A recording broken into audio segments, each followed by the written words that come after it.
En exil forcé à Pretoria, Bob Denard entame une douloureuse traversée du désert. Son rêve est passé. Il rumine sa mauvaise fortune comorienne à ses rares visiteurs.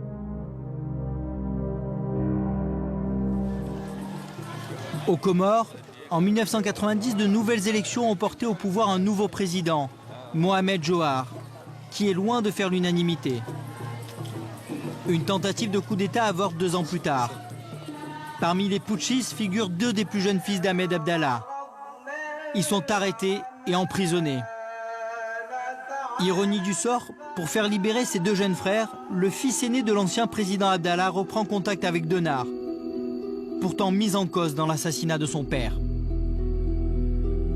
J'ai sollicité Bob Denard parce qu'on m'a dit que c'était la seule solution.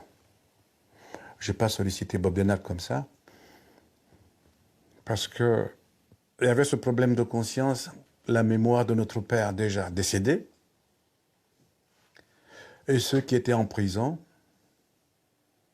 en souffrance, où il était possible de les sauver.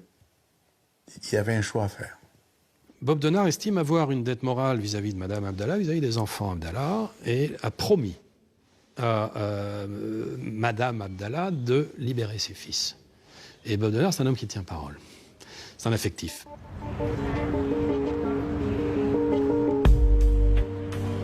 Juin 1994, Genève.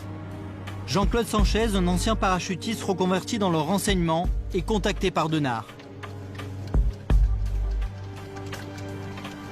Tout d'abord, il m'a demandé si je connaissais une banque, un établissement financier où on pourrait ouvrir un compte qui permettrait justement d'alimenter les différents achats qui devraient avoir lieu pour monter cette opération, notamment l'achat du bateau.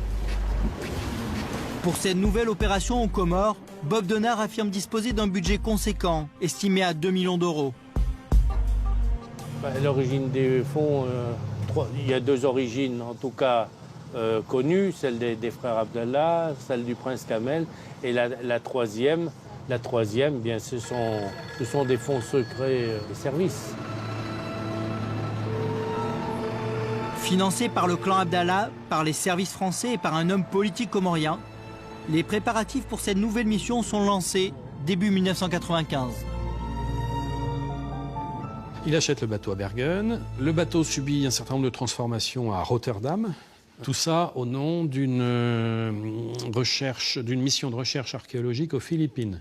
Alors, ça permet de donner un petit parfum de chasse au trésor. C'est très bien ça, parce que ça permet de garder une certaine discrétion, tout en faisant en sorte que c'est normal d'avoir des gens qui ont plus un profil d'agent de sécurité que de marin à bord.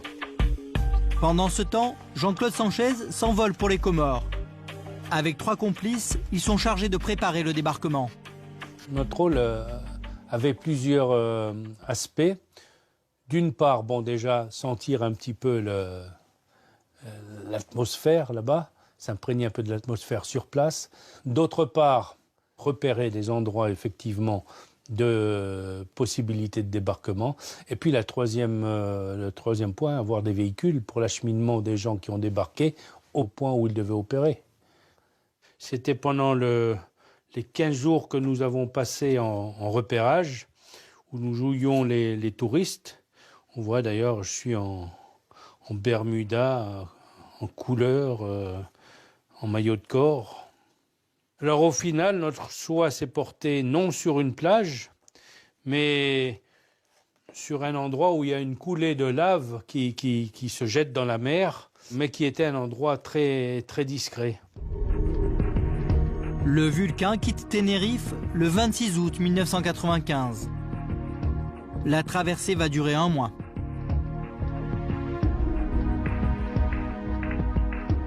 Arrivé avant le Cap, par le travers de Windhoek, qui est la capitale namibienne, le bateau, qui n'est pas très très loin des côtes, est survolé par un avion de patrouille maritime sud-africain.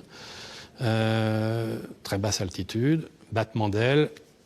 Ah, vous êtes là, c'est normal, bonjour, au revoir. Donc, si vous voulez, ça nous donne quand même la certitude que cette opération, elle est connue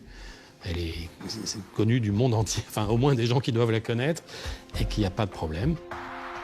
Le 27 septembre 1995, à 1h30, Denard, à la tête d'un commando de 30 hommes, débarque dans la crique du Trou Charmant, balisé par Jean-Claude Sanchez et son équipe.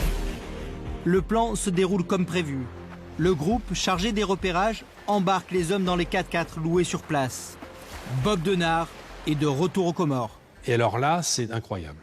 L'explosion de joie, les gens qui viennent, ah c'est vous, c'est fantastique. Il n'y a pas un coup de feu. Il n'y a pas un coup de feu. Tout le monde, voilà, les gens sont contents, rayonnant de bonheur. Le patron est revenu. Comme en 1978, l'opération est un succès. Denard est accueilli sous les acclamations. Il a repris les Comores, capturé le président Djohar et libéré les fils du président Abdallah. Grand reporter à VSD, Christophe Gauthier est le premier journaliste à se rendre à Moroni, quelques jours après le coup d'État. Sur place, il découvre une capitale étrangement calme. Les rues sont vides, les Comoriens sont dans l'attente. L'activité est très ralentie. Et elle est d'autant plus ralentie que dès le dimanche soir, donc soit 4 jours après le coup d'État, la rumeur d'une intervention française parvient à Moroni. Et en effet, la France s'apprête à intervenir. Ordre a été donné de ne pas laisser passer ce nouveau coup d'État. Le coup d'État de trop fomenté par Denard et ses hommes. Un corps expéditionnaire composé de troupes d'élite est envoyé sur place. 800 hommes débarquent à Moroni. Et patatras, alors que Alain Juppé, Premier ministre, avait déclaré qu'il n'y aura pas d'intervention française, bruit d'avions nocturnes, largage de quelques chuteurs opérationnels chargés de baliser le terrain, débarquement de l'armée française. Visiblement, le gouvernement n'était pas prêt à discuter. C'est pour ça qu'on déploie une armada gigantesque, on envoie franchement des troupes d'élite. Et quand les premiers soldats français mettent le pied sur le sol comorien, ils ouvrent le feu pour dire que voilà, c'est du sérieux, qu'il n'est pas question de discuter. Et si les mercenaires ne se rendent pas, l'armée française tirera. En coulisses, les négociations débutent. Denard mesure la détermination française. Il n'y a jamais de dernier baroud. Tant qu'il y a la vie, il y a la vie qui tourne. Et le baroud, il est bien vrai que ça fait depuis 1945 qu'il est peut-être temps de raccrocher, mais qui peut dire Denard comprend qu'il est pris au piège et que sa vie et celle de ses hommes sont directement menacées. Reclus dans la caserne de Kandani, il décide d'ouvrir les portes à la presse et de mettre en scène sa sortie. Les journalistes arrivent à rentrer dans le camp, la conférence de presse a lieu et Denard leur dit, écoutez, voilà, visiblement les ordres de l'armée française sont attaqués, il va y avoir un bain de sang.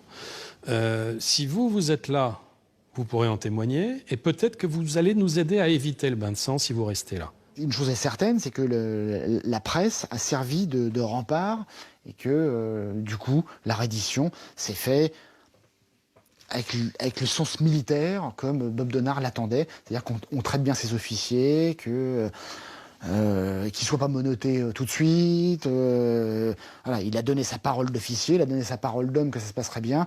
Et au final, je crois que la reddition s'est plutôt bien passée.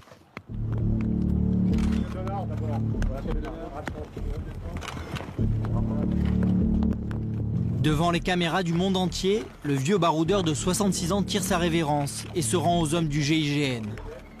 Vaincu par la raison d'État. Le colonel mourra 10 ans plus tard, sans revoir les Comores. Ça ne s'est pas passé comme il l'aurait souhaité.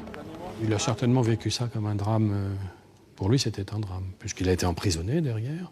Et c'est dommage. C'est dommage, je crois que les autorités françaises ont manqué d'élégance vis-à-vis de Bob Denard, qui les a tant servis pendant des années.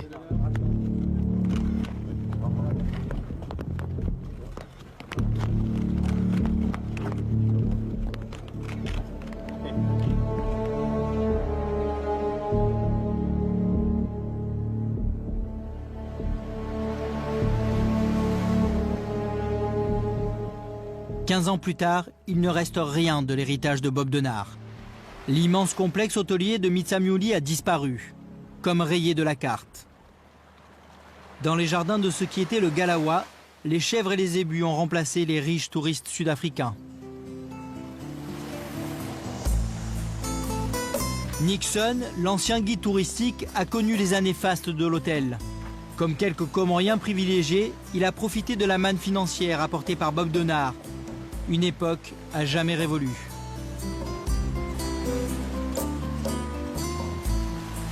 À l'époque, il y avait des bungalows partout ici. On n'imagine pas, mais maintenant tout est fini, il n'y en a plus. Il n'y a plus l'ambiance comme à l'époque. À l'époque, le village vivait mieux. Quand il y avait le Galawa, la vie était géniale. C'était la vie en rose, les années de Galawa et Bob Denard. Mais comme tous ces deux personnes, il n'y a plus le Galawa, il n'y a plus Bob Denard, qu'est-ce qu'il y a à Comores? C'est juste le misère, je veux dire. À la ferme de Sangani, la nature a repris ses droits. De l'exploitation agricole ultramoderne, il ne subsiste que des ruines. Cette expérience de la modernité, inédite dans l'archipel et incarnée par Denard, a été effacée de la mémoire des Comoriens. Un véritable gâchis pour Ibrahim. Ça, je pleure puisque le moment que Denard il a construit bien ici, qu'on trouve comme ça, pour moi ça m'a fait mal. Parce que normalement on doit garder pour nous. Ça ne va pas du tout.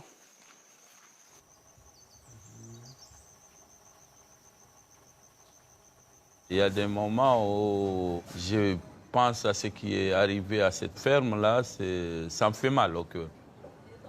Denard, laissons le côté mercenaire, mais voyons les choses positives qu'il a essayé de créer dans ce pays. Bob a voulu bâtir ce pays, mais malheureusement, tout est parti en fumée. Pour tous les autres, tous les oubliés du mirage économique de Bob Denard, la période mercenaire reste une expérience douloureuse, durant laquelle on les a dépossédés de leur histoire. Denard et les mercenaires, est-ce qu'ils sont encore dans la tête des Comoriens? Je pense que oui. Je pense que cela relève du traumatisme colonial. Aujourd'hui, on parle de néocolonialisme. Je crois que ça n'a pas tellement changé pour nous, on s'est enfoncé un peu plus. Donc je crois que l'expérience du mercenariat aux Comores nous a paradoxalement construit une façon de vivre. Hassani, lui, ne reverra jamais son frère. Et il réfute l'idée selon laquelle Bob Denard a permis aux Comores de sortir de son sous-développement chronique. On pourrait trouver quelqu'un facilement dire le mercenariat, oui, ça m'a apporté ceci. Mais ce n'est pas la majorité, alors que dans un pays, il faut juger en fonction de la majorité. Bob Denard, s'il a fait des choses de bien, c'est peut-être pour lui. Mais en tout cas, pas pour la population comorienne, parce que nous, on ne sait pas. Je ne suis pas sûr actuellement de pouvoir vous présenter quoi que ce soit qui a été fait par Bob Denard. Y a-t-il un endroit vraiment qui ressemble à un autre endroit dans le monde? On est tout le temps dans le système de pauvreté. Où sont les marques laissées par Bob Denard? Il n'y a rien. Rien n'est resté.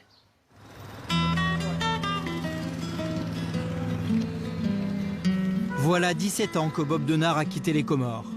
Depuis, l'archipel a essuyé une quinzaine de putschs. Le pays reste aujourd'hui encore traumatisé par le passage du colonel, mercenaire de la France et affairiste. Il caressait le rêve de développer l'archipel et de finir sa vie, loin du tumulte des champs de bataille. Un rêve duquel les Comoriens ont été d'emblée exclus. Aujourd'hui encore, l'archipel des Comores est l'un des pays les plus pauvres au monde. Sans véritable espoir de changement.